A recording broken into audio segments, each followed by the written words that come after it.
Good morning all. We are from Bapatla College of Pharmacy, IKM Team 3. We are here with a problem regarding nephrolithiasis. Nephrolithiasis is nothing but kidney stones. So the theme of this topic is botanical approaches for the nephrolithiasis. So what is kidney stone?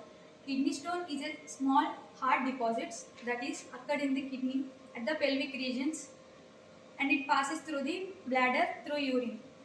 So how it forms? When the calcium levels, uric acid concentration increase in our body, kidney stones are formed. The types of the kidney stones. First type is calcium oxalate or calcium phosphate kidney stones.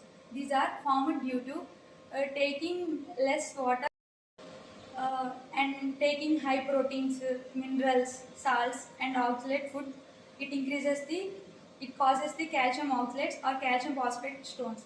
And next, uric acid stones. Uric acid stones are formed due to when the urine concentration and the pH of the urine is reaches to the high levels, it forms the urine stones.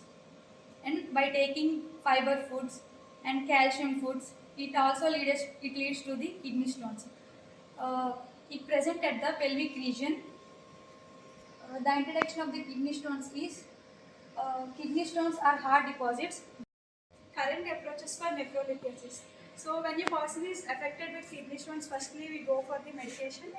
Allopurinol, potassium citrate, and thiazide diuretics are mainly used to cure the kidney stones. So these medicines are used to stop the reoccurrence of kidney stones. And shockwave lithotripsy. This is a non-surgical procedure in which the high energy sound waves are used to break the fragment of stones, and these fragments of stones pass through the urine. This shockwave lithotripsy is mainly used to remove the small stones.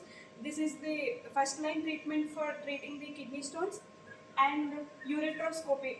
This ureteroscopy, in this technique, a small tube is inserted into urethra and ureter. Through the laser rays, the stone is break down into fragments. And percutaneous nephrolithiasis. And in this technique, a small incision is made at the back side. In this technique, a small incision is made at the back to access the kidneys to remove the bigger stones by using different surgical instruments. Some limitations for these current approaches.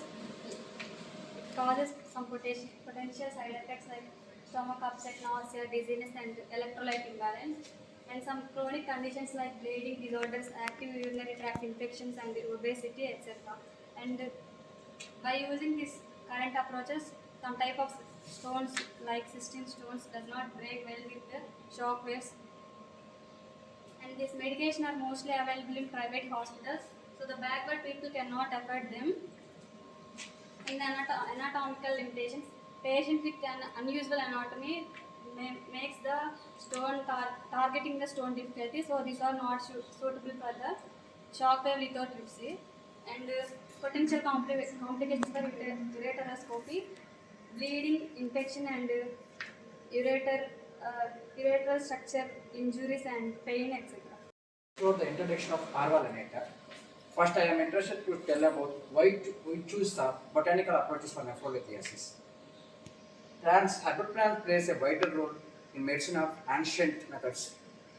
Plants are the